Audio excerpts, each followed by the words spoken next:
विक्रम और time machine का जादू। एक समय की बात है, एक छोटे से गांव में विक्रम नाम का एक वैज्ञानिक रहता था। विक्रम को विज्ञान से बेहद प्यार था और उसने अपनी पढ़ाई के दौरान कई अनोखे प्रयोग किए, लेकिन उसके दिल में एक सपना था। वह एक टाइम मशीन बनाना चाहता था। विक्रम का मानना था कि अगर वह समय में यात्रा कर सके तो वह इतिहास के महान क्षणों को देख सकेगा और भविष्य की भावनाओं को पता लगा सकेगा। विक्रम ने अपने छोटे से घर के पीछे एक प्रयोगशाला बना रखी थी। उसने वहां अपने सभी उपकरण और किताब इकट्ठा की थी। रात दिन काम करते हुए उसने अपनी गणित, विकर्ण और भौतिक के सिद्धांत का अध्ययन किया। कई बार उसने असफलता का सामना किया, लेकिन उसने हार नहीं मानी। आखिरकार वर्षों की मेहनत के बाद विक्रम ने एक ऐसी मशीन तैयार की जो उसे समय में यात्रा करने की अनुमति देती थी। मशीन का नाम उसने काल यंत्र रखा। यह एक गोलाकार उपकरण था जिसमें एक बड़ी स्क्रीन और कई बटन थे।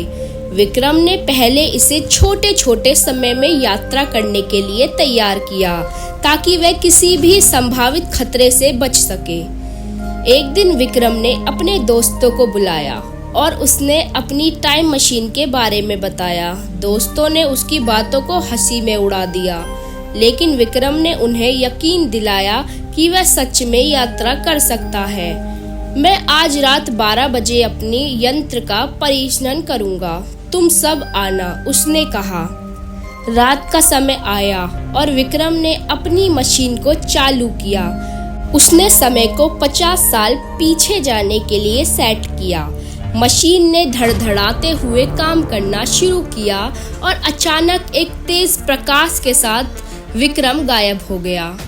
जब विक्रम ने आंखें खोली तो वह 50 साल पहले के अपने गांव में खड़ा था। सब कुछ उसके लिए अजनबी था, लेकिन उसकी खुशी का ठिकाना नहीं था।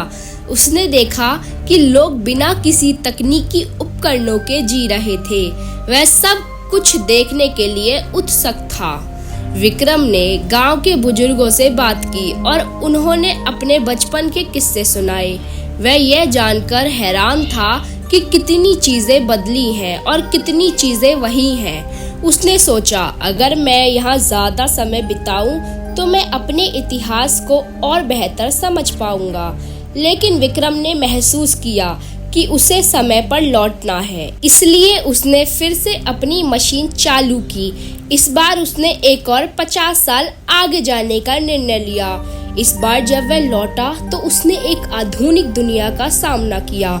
चारों ओर ऊंची ऊंची इमारतें, तेज गाड़ियां और तकनीक का बेजोड़ प्रयोग था। लेकिन विक्रम ने देखा कि लोग अपने विज्ञान में बहुत व्यस्त थे और एक दूसरे से बातचीत करने का समय नहीं था।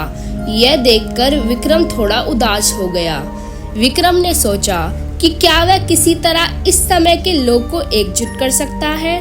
उसने अपने ज्ञान का उपयोग करते हुए गांव के युवक के विज्ञान और प्रौद्योगिकरण के बारे में बताना शुरू किया।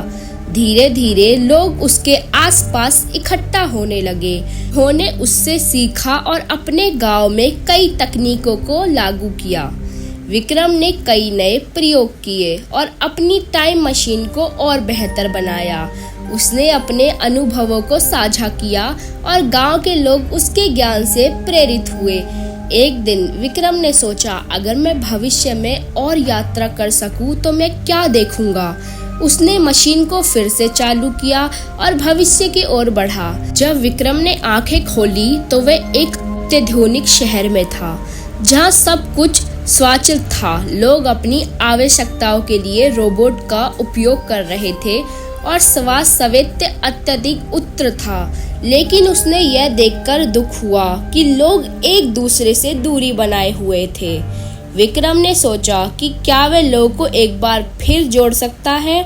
उसने अपने ज्ञान और तकनीकी का उपयोग करके एक ऐसा प्रोजेक्ट शुरू किया जिसमें लोग एक साथ आकर अपने विचार साझा कर सकें। धीरे धीरे विक्रम की कोशिश सफल होने लगी। लोग फिर आसपास जुड़ने लगे और एक दूसरे की मदद करने लगे। विक्रम को लगा कि उसने समय में यात्रा करके सिर्फ भूतकाल और भविष्य को नहीं देखा, बल्कि उसने लोगों के दिल में भी एक बदलाव लाने का प्रयास किया। समय के साथ विक्रम की टाइम मशीन एक प्रेरणा बन गई। लोगों ने समझा कि समय में यात्रा केवल भौतिक स्थान को बदलने के लिए नहीं, बल्कि लोगों के बीच संबंधों को मजबूत करने के लिए भी जरूरी है। विक्रम ने यह सीखा कि चाहे भूतकाल हो या भविष्य, सबसे महत्वपूर्ण बात यह है कि हम एक दूसरे के साथ कैसे संबंध बनाते हैं। उसने अपनी मशीन को बंद कर दिया और अपने गांव वापस लौट आया, जहां उसने अपनी नई सोच के साथ जीवन बिताने का निर्णय लिया। उनकी कहानी हमें यह सिखाती है कि विज्ञान और तकनीकी का सही उपयोग हमेशा हमारे समाज को बेहतर बना सकता है, और समय में यात्रा सिर्फ एक तकनीकी उपलब्धि नहीं, बल्कि मानव के लिए एक बेहतर भविष्य की ओर बढ़ने का रास्ता है। इस तरह विक्रम ने अपनी टाइम मशीन से न केवल समय का सफर किया, बल्कि उसने लोगों के दिल में भी एक नई उमंग और जोश भर दिया। उसकी कहानी आज भी गांव में सुनाई जाती है और वह हमेशा के लिए अपने गांव के लोगों के दिल में जीता रहेगा। अगर आपको मेरी वीडियो अच्छी लगी तो आप मेरे चैनल को सब्सक्राइब कीजिए, लाइक कीजिए, कमेंट करना ना भूलिए। Thank you very much.